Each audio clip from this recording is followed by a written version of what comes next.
Assalamualaikum warahmatullahi wabarakatuh. Selamat pagi anak-anakku semua yang soleh dan soleha. Apa kabarnya hari ini? Ya, semoga kalian semua sehat, semangat ya, sehingga kita dapat belajar dengan baik. Hari ini hari Senin, tanggal 11 Januari 2021 ya, anak-anak ya. Kita berjumpa lagi, alhamdulillah ya, kita dapat berjumpa lagi walaupun lewat udara.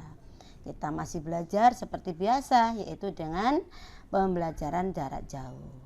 Semoga kalian semangat terus ya belajarnya. Baik anak-anakku, kita langsung saja ya. Hari ini kita belajar tematik tema E, yaitu pahlawanku, pada subtema 2, yaitu pembelajaran 1, 2, dan 3. Namun seperti biasa, sebelum kita belajar, kalian harus berdoa kepada Tuhan Yang Maha Esa menurut kepercayaan kalian masing-masing. Baik anak-anak ya, kalian siapkan buku kalian, buku tematik, buku tulis, dan juga alat tulisnya. Nanti kalau ada yang penting ya, kamu catat. Ya, kita buka ya buku kita, buku tematik kita, yaitu kalian bisa buka pada halaman 41 ya, halaman 41 subtema 2 ya. Kita mulai pada pembelajaran 1, yaitu pahlawanku, kebanggaanku. Pelajaran pertama ya, kamu bisa lihat di halaman berapa anak? 40, 41 ya.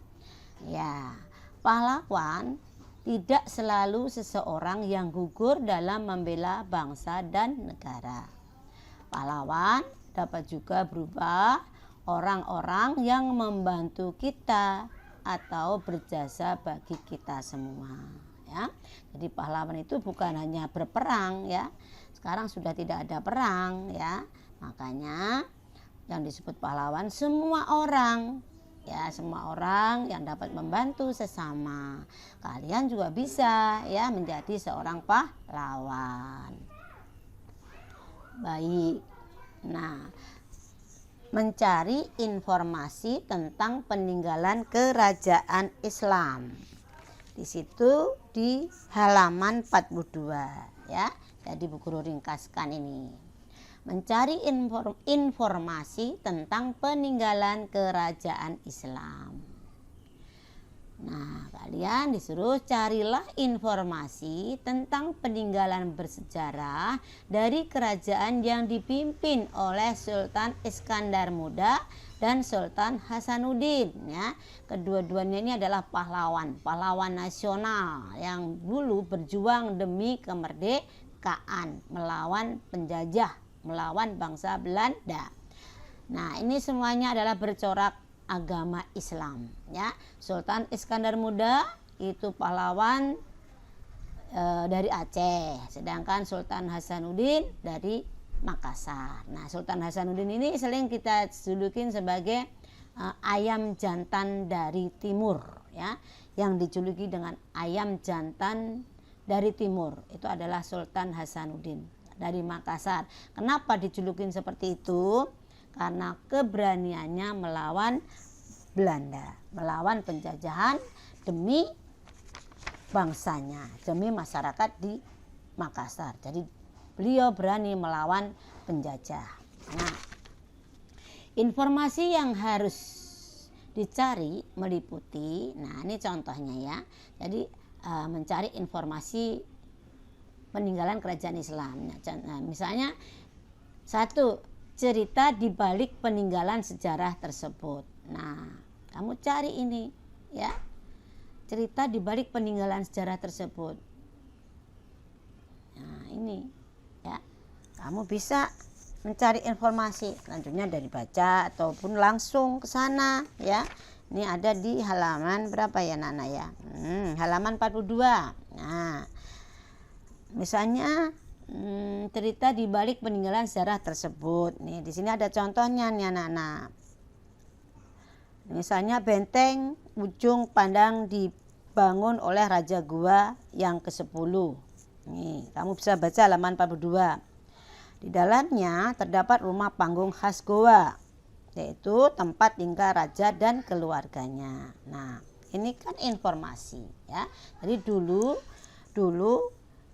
peninggalan ini dipakai sebagai rumah tinggal para raja, ya, para raja Gua. Nah, setelah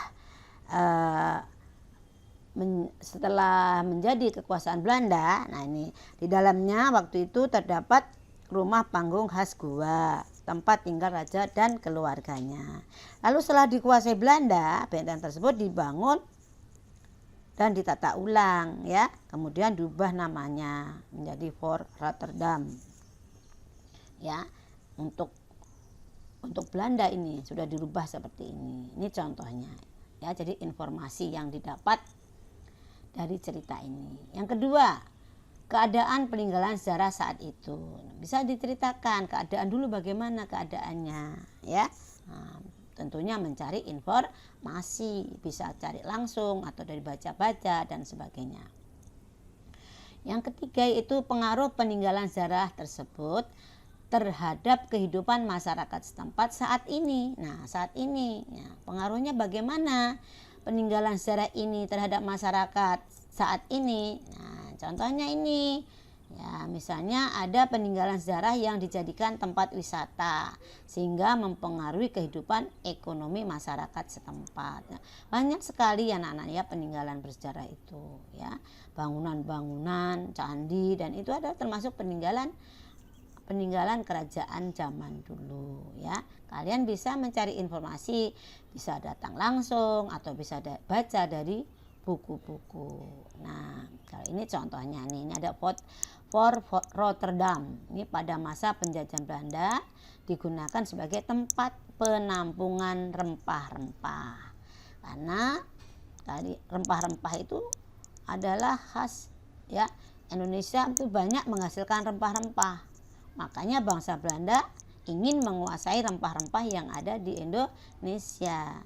Pertama ingin berdagang, lama-lama ingin menguasai Indonesia ya. Oke, kita lanjutkan ya. Melakukan permainan yang memanfaatkan sifat bayangan pada cermin. Nah, ini contohnya cermin permaisuri kerajaan Siak. Permaisuri itu istrinya ya. Nah, cermin ini milik permaisuri pertama Tengku Agung Aceh ya. Cermin ini menjadikan salah satu daya tarik bagi wisatawan yang berkunjung ke Istana Siak. Nah ini termasuk daya tarik. Jadi orang-orang ingin berkunjung ke tempat ini, ingin melihat cermin ini ya, cermin yang bersejarah. Cahaya yang mengenai tubuh kita akan dipantulkan kembali oleh cermin sehingga kita dapat melihat bayangan kita di cermin. Nah, itu ya. Oke, kita lanjutkan. Nah, pemantulan cahaya. Nah, ini pemantulan cahaya. 1. Pemantulan cahaya teratur. Nah, ini contohnya, ini teratur nih anak-anak.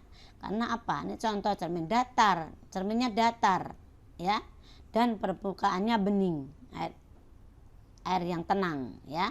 Nah, maka ini cahaya yang datang. Ini cahaya datang lalu dipantulkan oleh cermin. Teratur nih. Cahaya datang, cahaya pantul. Cahaya datang, cahaya pantul ya. Nah, kalau cerminan datar itu yang datang seperti ini ya. Cahayanya teratur. Nah, yang kedua adalah pemantulan cahaya tidak teratur. Kenapa? Karena permukaannya tidak rata nih. Ya. Ini misalnya jalannya berbatu, ya nggak rata, bergelombang-gelombang. Nah, maka pemantulan cahaya pun juga tidak teratur. Ini di sini, ya agak tinggi, maka dicerminkannya ke sana, dipantulkannya. Ya. Nah, kalau ini agak ke bawah, mana cahaya yang datang lalu dipantulkan ke sini. Jadi ini tidak teratur. Kenapa tidak teratur? Karena ini tidak rata, ini jalannya ini bergelombang. Ya, jadi pemantulannya cahayanya tidak teratur. Baik, kita lanjutkan. Nah, ada contoh lagi nih. Contoh pemantulan cahaya teratur. Nah, kalau kita bercermin nih, pemantulan teratur pada cermin. Nih, ini bunga, di sini cermin, maka ini pantulnya teratur. Jarak dari sini ke sini sama dengan jarak pantulannya. Ya, ini pemantulan cahaya teratur. Seperti ini juga, ya, pemantulan teratur pada permukaan air danau yang tenang, ya, airnya tenang tidak bergelombang, ya, maka cahaya yang dipantulkan juga teratur. Baik, lanjut. Nah, contoh yang kedua, nih, contoh pemantulan cahaya tidak teratur. Kenapa tidak teratur? Karena airnya bergelombang, ya. Nih, pemantulan tidak teratur pada permukaan air yang bergelombang, airnya bergelombang, ya. Maka pemantulan cahaya pun tidak teratur. Ya, pemantulan kapalnya ini enggak teratur, ya. Karena apa? Karena airnya bergelombang. Sama dengan ini, pemantulan tidak teratur pada permukaan air yang bergelombang. Oke. Kita lanjut ke pembelajaran 2. Ya, pembelajaran 2 kita mulai pada halaman 46. Nah, menjelaskan makna dan simbol sila kelima Pancasila. Nih, 47 ya. Menjelaskan makna dan simbol sila kelima Pancasila. Oke. Jadi, perjuangan para atlet merupakan contoh pengalaman sila kelima Pancasila, ya. Perjuangan para atlet merupakan contoh pengalaman sila kelima Pancasila. Mereka bekerja keras untuk memberikan manfaat bagi kepentingan bersama, yaitu kepentingan negara, ya. Selain atlet, siapa lagi pahlawan yang berjuang untuk memberikan manfaat kepada sesama? Nah, kamu juga bisa ya anak-anak ya. Nah, kalian disuruh baca nih, bacalah teks relawan sang pahlawan di bukumu dengan seksama. Nah, ini kamu baca halaman 47. Nah, ini relawan ya. Relawan sang pahlawan, karena ini rela berkorban meninggalkan keluarga, ya, demi menolong masyarakat yang sedang terkena musibah. Ya, ini yang disebut relawan. Jadi relawan itu juga seorang pahlawan, walaupun dia tidak perang, tapi mereka membantu, ya. Misalnya terjadi bencana. Nah, para relawan ini bekerja keras untuk membantu para bencana. Ini ada contohnya. Kalian bisa baca sendiri ya. Relawan sang pahlawan ada di halaman 47. Silakan baca ya. Nah, kita lanjutkan. Hubungan simbol dengan makna sila kelima Pancasila. Ya, ini adalah simbolnya ya. Padi dan kapas. Padi dan kapas merupakan simbol sila Pancasila yang kelima ya. Simbol sila kelima adalah padi dan kapas. Padi itu melambangkan kebutuhan pangan. Ya, kapas sebagai lambang kebutuhan pakaian. Jadi arti simbol menggambarkan kebutuhan dasar manusia, yaitu pangan dan sandang. Pangan itu apa, Nana? Pangan itu adalah makanan, ya. Jadi manusia itu perlu makan, ya. Sandang itu pakaian, ya, pakaian. Kebutuhan pokok kita itu apa? Pangan, sandang, dan papan. Papan itu tempat tinggal. Jadi pangan itu makanan, ya, dari padi dan lain-lain, ya. Sedangkan sandang itu dari kapas asalnya ya, kapas nanti diolah menjadi kain, kain lalu menjadi pakaian. Nah, seperti itu dilambangkan dengan sila kelima, yaitu padi dan kapas. Ketercukupan keduanya menandakan tercapainya kemakmuran rakyat, yang juga merupakan tujuan sila kelima Pancasila. Bahkan tujuan negara kita juga menyejahterakan masyarakat Indonesia ya. Nah, seperti itu. Itu adalah lambang dari sila kelima. Oke, Bu Guru lanjutkan. Lalu makna yang terkandung dalam sila kelima Pancasila antara lain, nah maknanya apa? 1. Menjalankan hak dan kewajiban secara seimbang ya. Hak dan kewajiban imbang, jangan maunya menerima hak tapi nggak menjalankan kewajiban, nggak boleh ya. Kita hak dan kewajiban itu seimbang. Kita jalankan kewajiban, baru kita akan menerima hak kita. Yang kedua, menghormati hak-hak orang lain ya. Hak-hak orang lain itu perlu kita hormati, kita dahulukan. Itu orang mempunyai hak ya, kita hormati. Yang ketiga, tidak melakukan hal-hal yang merugikan kepentingan umum ya. Nah, mentaati tata tertib itu nggak merugikan kepentingan umum. Di jalan raya juga kamu harus selalu ya, kepentingan umum kamu dahulukan ya, kamu taati. Yang keempat, suka memberi pertolongan kepada orang lain, apalagi orang lain itu sedang kena musibah ya, kita tolong tanpa pamrih, jangan minta balasan ya. Lalu yang kelima, tidak bersikap boros ya. Kalian nggak boros bukan berarti pelit ya, tapi hemat. Apa yang harus dibeli duluan kita beli duluan ya. Itu namanya tidak bersikap boros. Jadi kita harus hemat ya, bukan pelit. Yang keenam, menghargai hasil karya orang lain ya. Hasil karya orang lain kita hargai, jangan sampai kamu menghina hasil orang lain, hasil karya orang lain ya, ngata-ngatain yang tidak baik, itu tidak boleh. Lalu ketujuh yaitu suka bekerja keras ya, nggak boleh males. Kalau anak sekolah ya belajar yang rajin ya, kalau bekerja ya bekerja yang rajin dan lain-lain. Jadi suka bekerja keras.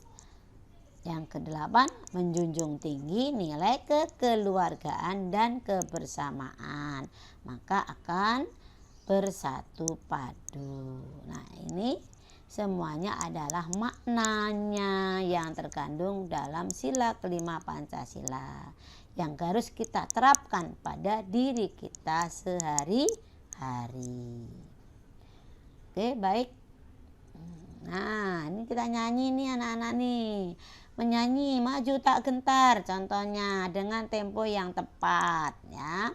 Tempo itu merupakan apa? Cepat atau lambatnya suatu lagu yang dinyanyikan ya. Perlu kamu tulis ini di buku.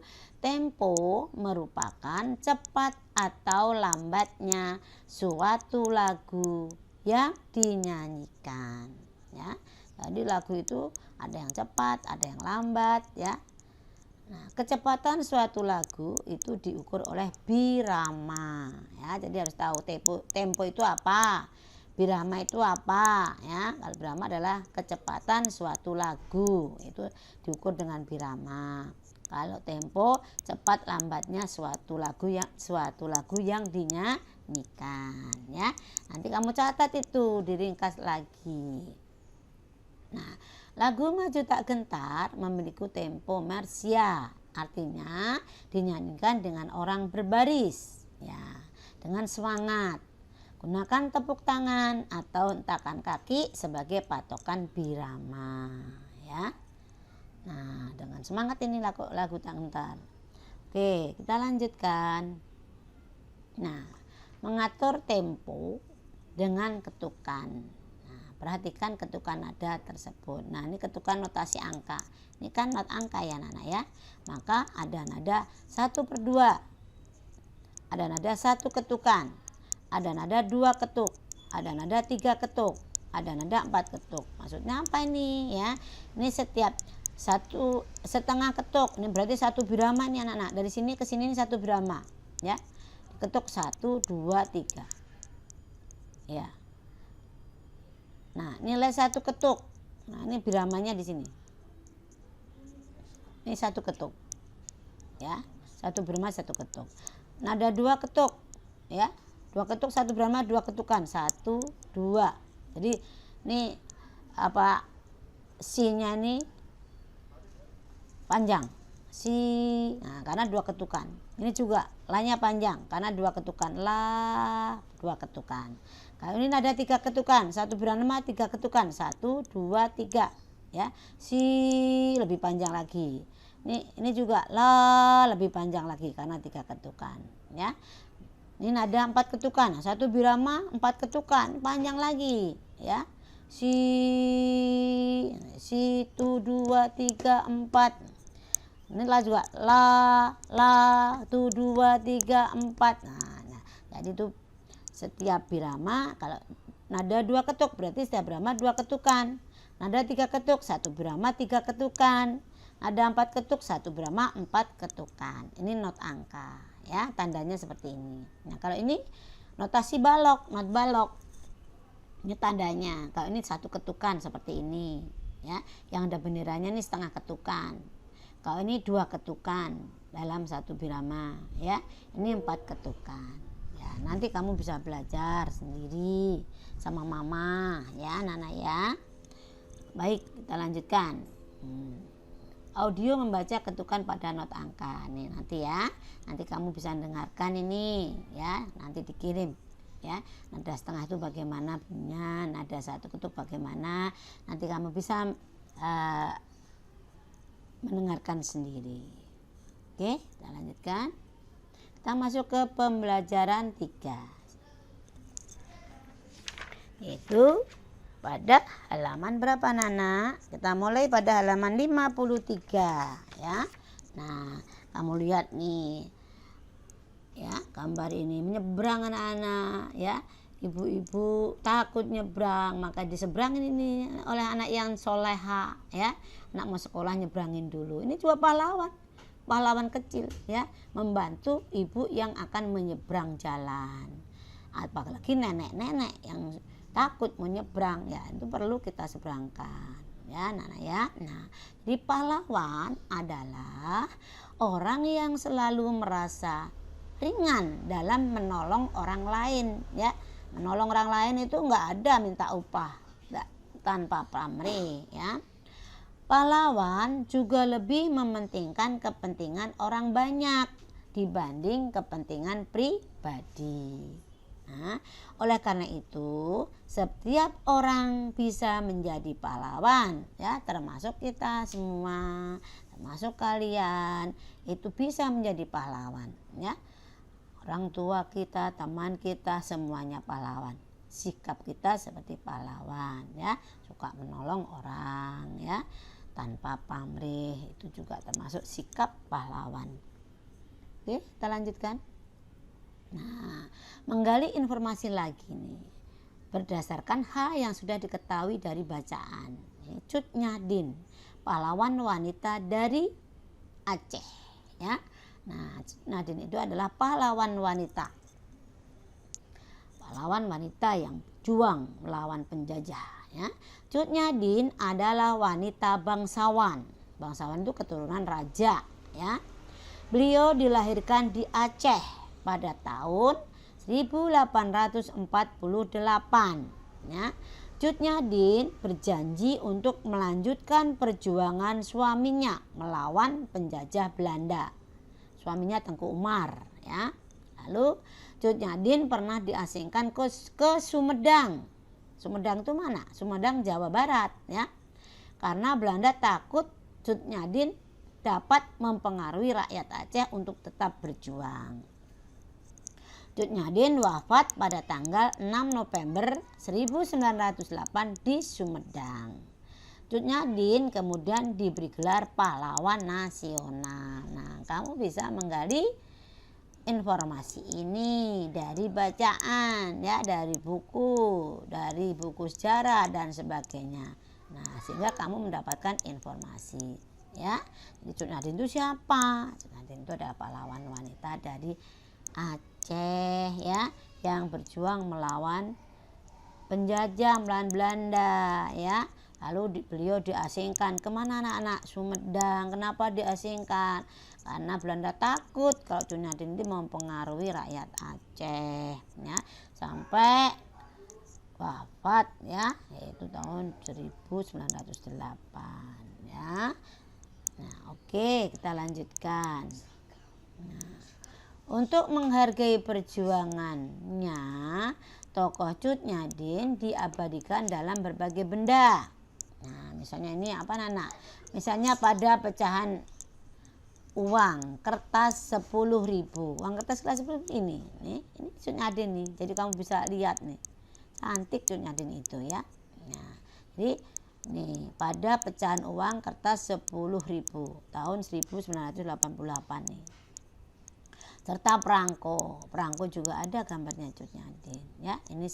Ini untuk mengingatkan kita kepada pahlawan yang saat itu berjuang untuk merdeka ya. Baik, kembali lagi ke cermin. Nah, ini perhatikan cermin, perhatikan gambar ini, kucingnya Nana ya. Ya, ini banyak bayangan yang dipantulkan kembali oleh cermin ya, perlu digarisbawahi, tergantung dari besar sudut kedua cermin yang diletakkan. Besar sudutnya berapa? Apa 90 derajat? Apa 45? Apa 60? Ya, itu besar sudut. Itu tergantung besar sudut kedua cermin yang diletakkan. Sehingga kita dapat melihat bayangan benda di cermin. Ya, Nana ya, contohnya seperti ini ya. Berulang. Banyak bayangan yang dipantulkan kembali oleh cermin. Nih, kucing-kucing ini tergantung pada besarnya sudut kedua cermin yang diletakkan. Sehingga kita dapat melihat bayangan ganda di cermin. Baik ya, terima kasih Bu Guru ucapkan. Semoga penjelasan Bu Guru pada pembelajaran 1, 2, 3 hari ini bermanfaat untuk kalian. Selamat belajar, selamat bahagia bersama keluarga. Sehat-sehat selalu ya Nana ya. Oke.